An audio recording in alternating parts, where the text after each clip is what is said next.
ഈ മെയ് മാസത്തിൽ റിലീസ് ചെയ്യാൻ പോകുന്ന ടോപ്പ് 15 മൂവീസിനെ കുറിച്ച് പറയാനാണ് വന്നിരിക്കുന്നത്.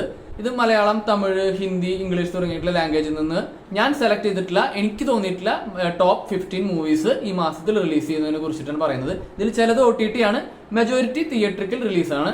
ബുക്ക് മൈ ഷോനെ ബേസ് ചെയ്തിട്ട് ഇന്ത്യൻ റിലീസ് അനുസരിച്ചിട്ടുള്ള ഒരു ഷെഡ്യൂൾ അനുസരിച്ചിട്ടുള്ള അതനുസരിച്ചിട്ടാണ് ഞാൻ ഈ 15 മൂവീസിനെ സെലക്ട് ചെയ്തേക്കുന്നത്.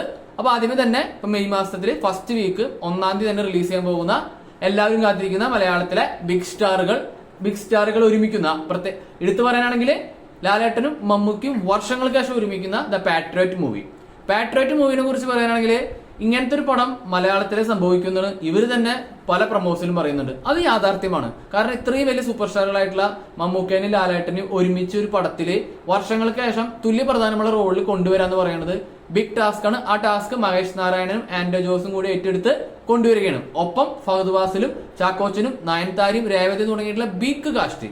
ഒരു മിലിറ്ററി ഓറിയന്റഡ് ആയിട്ടുള്ള റിയലിസ്റ്റിക് മോഡിലുള്ള ഒരു സ്പൈ ആക്ഷൻ മൂവി ആയിരിക്കണം നിങ്ങൾ പ്രതീക്ഷിക്കേണ്ടത്.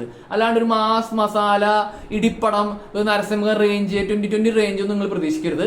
റിയലിസ്റ്റിക് ആയിട്ട് എടുത്തിട്ടുള്ള നല്ല സ്റ്റാൻഡേർഡ് മേക്കിംഗ് ഉള്ള, സുഷിൻ ഷ്യാമിന്റെ നല്ല മ്യൂസിക് ഉണ്ടാവുമെന്ന് ഉറപ്പുള്ള ഒരു സ്റ്റാൻഡേർഡ് ആക്ഷൻ സ്പൈ ത്രില്ലർ പ്രതീക്ഷിച്ച് പോയി കഴിഞ്ഞാൽ നിങ്ങൾക്ക് നിരാശ വരില്ല. ഇപ്പൊ മെയ് 1-ന് റിലീസാണ്, ബുക്കിംഗ് സ്റ്റാർട്ട് ചെയ്തിട്ടുണ്ട്.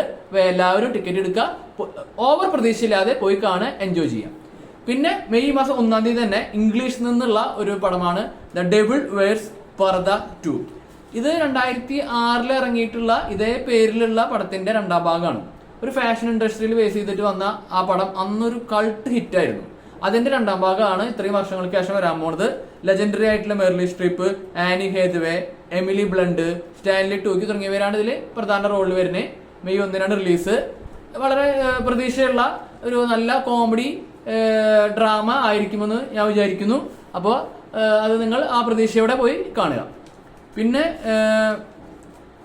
മെയ് 8-ന് ദൃഢം എന്ന് പറഞ്ഞ് ജിത്തു ജോസഫ് ആണ് ഇതിന്റെ പ്രസന്റ് ചെയ്യണത്. അതായത് അതിന്റെ ആളുടെ ഒരു ബാനറാണ് പ്രസന്റ് ചെയ്യണത്. ഡയറക്ട് ചെയ്യണത് Martin Joseph, Shane Nigam, Shobhi Thilakan, Krishnaprabha തുടങ്ങിയവരാണ് പ്രധാന റോളിൽ. ഒരു ത്രില്ലറാണ്, പോലീസ് കേസന്വേഷണം എന്ന രീതിയിൽ വരുന്ന ഒരു ത്രില്ലർ. പക്ഷേ ജിത്തു ജോസഫ് അതിന്റെ പിന്നാമ്പുറത്തുള്ളത് കൊണ്ടും ഒരു ത്രില്ലർ എപ്പോഴും മലയാളികൾക്ക് പ്രാധാന്യമുള്ളത് കൊണ്ടും ഒരു സോളിഡ് ത്രില്ലർ ഞാൻ പ്രതീക്ഷിക്കുന്നു.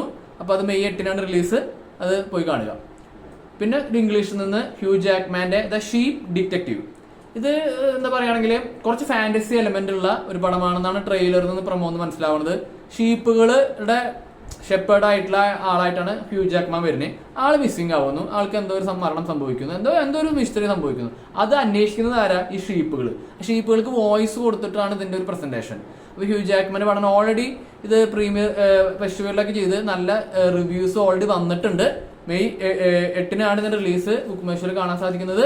അപ്പൊ അതൊരു പ്രതീക്ഷയുള്ള ഒരു ഇംഗ്ലീഷ് കോമഡി ഫാന്റസി മൂവിയാണ്. അപ്പൊ അത് നിങ്ങൾക്ക് വരുമ്പോൾ അത് നിങ്ങൾക്ക് ഇഷ്ടമെങ്കിൽ കാണാവുന്നതാണ്. ഇനി ഹിന്ദിയിൽ നിന്ന് ഒരു പടം എന്ന് പറയുന്നത് പതി പത്നി ഓർ വോദോ. അത് എന്താ പറയാ, ഒരു സ്പിരിച്വൽ സെക്വൽ അല്ല, സ്റ്റാൻഡ് അലോൺ സെക്വൽ. ഇതേ പേര് പതി പത്നി ഓർ ദോന്. ഫസ്റ്റ് 1 ഇത് ദോ, അതായത് ഹസ്ബൻഡ് വൈഫ് 1 എന്ന രീതിയിലായിരുന്നു ആദ്യത്തെ പടമെങ്കിൽ ഇത് 2 എന്ന രീതിയിൽ. ഇതൊരു റൊമാൻറ്റിക് കോമഡി ഫാമിലി മൂവിയാണ്.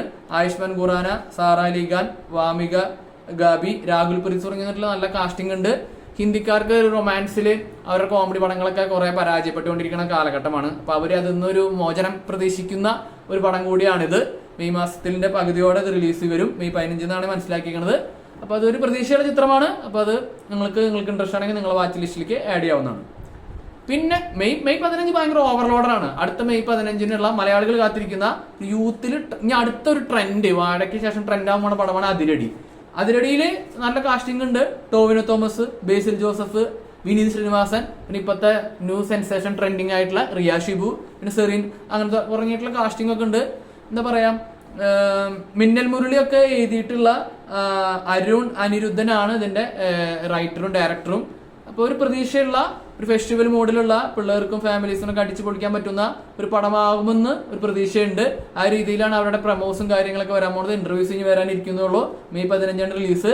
അപ്പോൾ നിങ്ങൾക്ക് നിങ്ങളെ വാച്ച് ലിസ്റ്റിലേക്ക് ഇത് ആഡ് ചെയ്യാൻ പറ്റുന്ന നല്ലൊരു ചോയ്സ് ആണ് അതിരടി. ഇനി ഇതേ മെയ് 14-ന് റിലീസ് ഇപ്പോ പറഞ്ഞു വെച്ചിരിക്കുന്ന സൂര്യയുടെ അടുത്ത ഒരു പ്രതീക്ഷയുള്ള ഒരു പടമാണ് കറുപ്പ്. ഇതൊരു റിലീജിയസ് മോഡ് അതിൽ കാണുമെന്നുള്ളത് ഉറപ്പാണ്. കുറച്ച് പൊളിറ്റിക്സും ഉണ്ടാവുന്ന ഉറപ്പാണ്.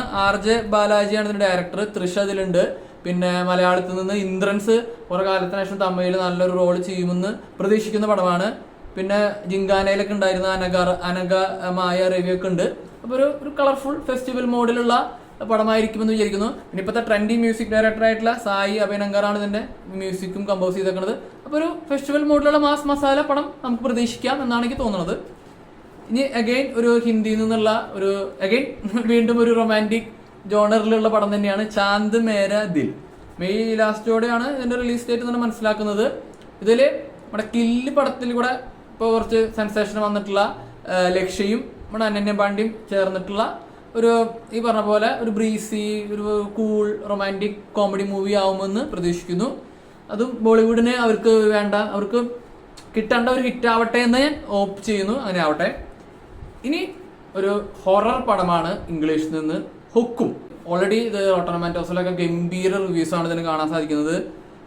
അതായത് എന്താ പറയാ, ഒരു പ്രത്യേക ക്രീപ്പി മോഡിലുള്ള ഒരു ഹൊറർ പടമാവണമെന്ന് ഇതിന്റെ ഉറപ്പ്. ഇതിന്റെ പോസ്റ്റേഴ്സ് ആണെങ്കിൽ ഇതിന്റെ പ്രമോസ് ആണെങ്കിൽ അതാണ് നമുക്ക് മുന്നിൽ വെക്കുന്നത്. നമുക്ക് തോന്നണത് അങ്ങനെയാണ്. ആദം സ്കോട്ടാണ് ഇതിന്റെ മെയിൻ റോളിൽ വരുന്നത്. ഒഡിറ്റി എന്നൊക്കെ പറഞ്ഞിട്ടുള്ള ഒരു ഇതുപോലത്തെ ഒരു സൂപ്പർ നാച്ചുറൽ ക്രീപ്പി പടം എടുത്തിട്ടുള്ള ഡയറക്ടറുടെ ഏറ്റവും ലേറ്റസ്റ്റ് പടമാണ് ഹ്യൂക്കും. അപ്പോൾ ഇതും ഈ മാസത്തിൽ റിലീസ് ചെയ്യാൻ പോകുന്ന ഒരു പ്രതീക്ഷയുള്ള ഒരു ഹൊറർ ചിത്രമാണ്. അപ്പോൾ നിങ്ങൾക്ക് നിങ്ങളുടെ വാച്ച് ലിസ്റ്റിലേക്ക് ആഡ് ചെയ്യാവുന്നതാണ്. ഇനി ഒരു നെറ്റ്ഫ്ലിക്സിൽ ഇറങ്ങാൻ പോകുന്ന ഒരു എന്താ പറയുക ഒരു ഫാന്റസി എലമെന്റുള്ള ഒരു കോമഡി പടമാണ് ലേഡീസ് ഫസ്റ്റ്. ഇതിന്റെ ഒരു സിനോപ്സിസ്, ഇതിന്റെ ഒരു കണ്ടന്റ് അല്ലെങ്കിൽ ട്രെയിലറിൽ നിന്ന് മനസ്സിലാവുന്ന തന്നെ വളരെ ഇൻട്രസ്റ്റിംഗ് ആയിട്ട് തോന്നിയത്, ഒരു മെയിൽ ഷോവിനിസ്റ്റ് ആയിട്ടുള്ള ആള് ഒരു എവിടെയോ തട്ടി മുട്ടി എന്നൊരു അപകടത്തിന് ശേഷം ആള് വേറൊരു വേൾഡിലാണ് ഇരിക്കുന്നത്. ആ വേൾഡ് എന്ന് പറയുന്നത് ഫീമെയിൽ ഡോമിനേറ്റ് ചെയ്യുന്ന ഒരു വേൾഡ്. അവിടെ മെയിൽ ഷോവിനിസ്റ്റ് ആയിട്ടുള്ള ഇയാൾ എത്തുന്നു. അപ്പോൾ ഉണ്ടാവുന്ന കെയോസും കോമഡീസും കാര്യങ്ങളൊക്കെയാണ് ലേഡീസ് ഫസ്റ്റ് എന്ന പടം. ഈ പടം നമുക്ക് ആ ട്രെയിലറിൽ നിന്ന് പ്രോമിസ് ചെയ്യുന്നത്.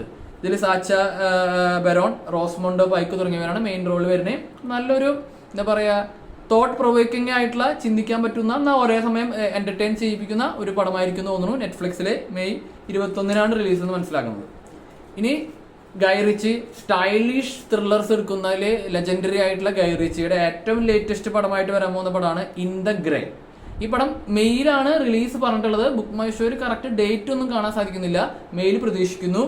ഇതിന്റെ ട്രെയിലറും പ്രമോസൊക്കെ നമുക്ക് മനസ്സിലാവുന്നത് ഭയങ്കര സ്റ്റൈലിഷ് ആയിട്ടുള്ള ഒരു ആക്ഷൻ ത്രില്ലർ എന്ന രീതിയിലാണ് അവർ അതിനെ പ്രസന്റ് ചെയ്തേക്കുന്നത്. സൂപ്പർമാൻ ആയിട്ട് വന്ന ഹെൻറി കാവൽ, ജേക്ക് ഗേളികൾ തുടങ്ങിയവരാണ് മെയിൻ റോളിൽ വരുന്നത്. വളരെ പ്രതീക്ഷയുള്ള ഒരു ചിത്രമാണ്. എനിക്ക് അതിൽ ഞാൻ കാത്തിരിക്കുകയാണ്. അപ്പോൾ നിങ്ങൾക്ക് ഇത് ഇൻട്രസ്റ്റഡ് ആണെങ്കിൽ നിങ്ങൾ വാച്ച് ലിസ്റ്റിലേക്ക് ആഡ് ചെയ്യാൻ പറ്റുന്ന പടമാണ് ഇൻ ദ ഗ്രേ. ഇനി അഗൈൻ ഒരു ഹൊറർ പടമാണ്. ഓൾറെഡി ഇത് കഴിഞ്ഞ കൊല്ലം ഫെസ്റ്റിവലിലൊക്കെ ഇറങ്ങി ഗംഭീര അഭിപ്രായം കിട്ടിയിട്ടുള്ള ഒരു ഹൊറർ ചിത്രമാണ് ഒബ്സഷൻ. ഈ ഒബ്സഷൻ എന്ന പേര് തന്നെ സൂചിപ്പിക്കുന്ന രീതിയിലാണ് ഇതിന്റെ ഒരു കൺസെപ്റ്റും പോണത്. ഒരു ബ്രേക്കപ്പ് ഇതിന് ശേഷം ആളെ ഏറ്റവും ലവ് ക്രഷ് ഉള്ള ആള് വിഷ് ചെയ്യാണ്, അവള് എന്നെ തന്നെ പ്രേമിക്കണം എന്ന് വിഷ് ചെയ്യും. ആ വിഷ് ട്രൂ ആയിട്ട് വരും. പക്ഷെ അതിന് ഭയങ്കര ഡാർക്ക് സൈഡും ഡീമൻ സൈഡൊക്കെ വരും. അപ്പൊ അത് മിക്സ് ചെയ്തിട്ട് വരുന്ന ഒരു വെറൈറ്റി ഹൊറർ ത്രില്ലർ ആയിരിക്കുമെന്ന് ഞാൻ പ്രതീക്ഷിക്കുന്നു. ഒബ്സഷൻ ഈ മാസം അവസാനമാണ് ബുക്ക് മൈ ഷോയിൽ റിലീസിങ് കാണിക്കുന്നത്. അപ്പൊ അത് ഒരു നല്ല പടമാവെന്ന് പ്രതീക്ഷിക്കുന്നു. അപ്പൊ നിങ്ങളുടെ വാച്ച് ലിസ്റ്റിലേക്ക് ആഡ് ചെയ്യാം. ഞാൻ ഓൾറെഡി ആഡ് ചെയ്ത് കഴിഞ്ഞു. ഇനി അവസാനത്തെ ഒരു 2-3 ചിത്രങ്ങൾ പറയുന്നത് ജാക്ക് റയന്റെ സീരീസ് നിങ്ങൾ കണ്ടിട്ടുണ്ടായിരിക്കും. ആ സീരീസ് ചടക്കി വരുന്ന സിനിമ എന്ന രീതിയിൽ വരുന്ന ഏറ്റവും ലേറ്റസ്റ്റ് എൻട്രിയാണ് ജാക്ക് റയൻ ഗോസ്റ്റ് വാർ.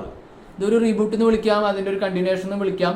അപ്പൊ ജാക്ക് റയൻ സീരീസുകൾ കാണുന്നവർക്ക് ഇത് ഭയങ്കര ഇൻട്രസ്റ്റിംഗ് ആയിട്ടുള്ള ഒരു ഇതായിട്ട് തോന്നും.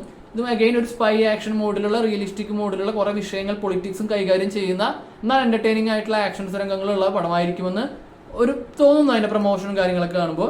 മെയ് അവസാനമായിട്ടാണ് ഇതിന്റെ റിലീസ് പറഞ്ഞിരിക്കുന്നത്. ആമസോൺ പ്രൈമിലാണ് ഇത് റിലീസ്.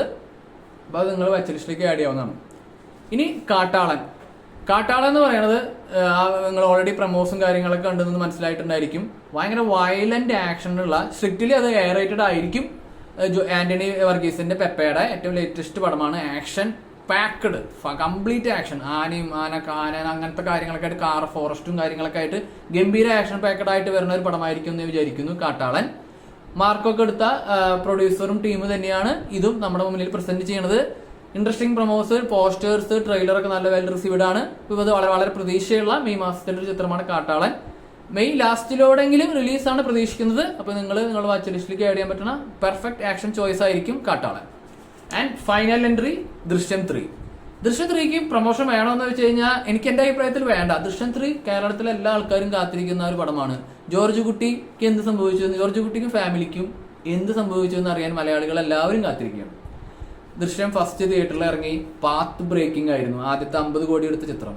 അന്ന് ഇതുപോലത്തെ ഒരു പടം മലയാളികൾ കണ്ടിട്ടുണ്ടായിരുന്നില്ല. വളരെ പാത്ത് ബ്രേക്കിംഗ് ആയിട്ട് വന്ന ദൃശ്യത്തിന്റെ 2ാം ഭാഗം പല പല കാരണങ്ങളാൽ OTTയിലേക്ക് ഇറങ്ങേണ്ടി വന്നു. ഈ സീക്വൽ എടുക്കുമ്പോൾ ഫസ്റ്റിന്റെ അവിടെ അത്ര തന്നെ എടുക്കാന്ന് പറയാം, മികച്ച രീതിയിൽ ആവാന്ന് പറയുന്നത് അത്രയ്ക്കും ഡിഫിക്കൽട്ട് ടാസ്ക്കാണ്. ആ ടാസ്കിൽ ദൃശ്യം 2 വിജയിച്ചതായിരുന്നു. ഗംഭീര അഭിപ്രായമാണ് ദൃശ്യം 2ന് കിട്ടിയത്. അപ്പൊ അത് കഴിഞ്ഞപ്പോൾ വീണ്ടും ആ ഒരു ദൃശ്യം 3ക്കുള്ള സാധ്യതകൾ ഉണ്ടായിരുന്നു. വർഷങ്ങൾക്ക് ശേഷം ആ സാധ്യതകളായിട്ട് ദൃശ്യം 3 വരികയാണ്. ഇപ്പോൾ ഒട്ടേറെ തിയറീസ് ഓൾറെഡി വന്നിട്ടുണ്ട്. അപ്പൊ ആദ്യമേ പറയട്ടെ, അമിത പ്രതീക്ഷ ഒരിക്കലും പാടില്ല. ഒരു നല്ല പടമായിരിക്കും എന്നുള്ളത് ഉറപ്പാണ്.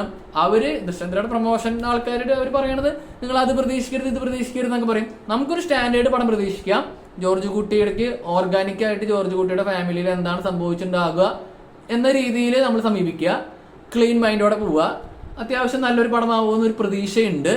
എങ്ങാനും പോസിറ്റീവ് റിവ്യൂസും കാര്യങ്ങളൊക്കെ വന്നു കഴിഞ്ഞാൽ എത്രത്തോളം ബോക്സ് ഓഫീസിൽ റെക്കോർഡ് ഉണ്ടാക്കുമെന്ന് പറയാൻ പോലും പറ്റാത്ത അത്രയധികം സാധ്യതകൾ, അത്രയധികം പൊട്ടൻഷ്യലുള്ള one of the highest most anticipated movie of the year എന്ന് വേണമെങ്കിൽ വിളിക്കാം പടമാണ് ദൃശ്യം 3. മെയ് മാസം 21 ലാലേട്ടന്റെ ബർത്ത്ഡേക്ക് ഗിഫ്റ്റ് പോലെയാണ് വരാൻ പോകുന്നത്.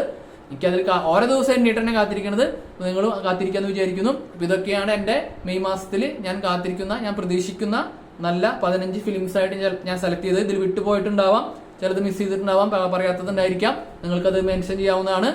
ഈ വീഡിയോ കണ്ടു നോക്കുക. നിങ്ങൾക്ക് ഇഷ്ടപ്പെട്ടെങ്കിൽ ലൈക്ക് അടിക്കുക, കമന്റ് അടിക്കുക, സബ്സ്ക്രൈബ് ചെയ്യുക, ഷെയർ ചെയ്യുക.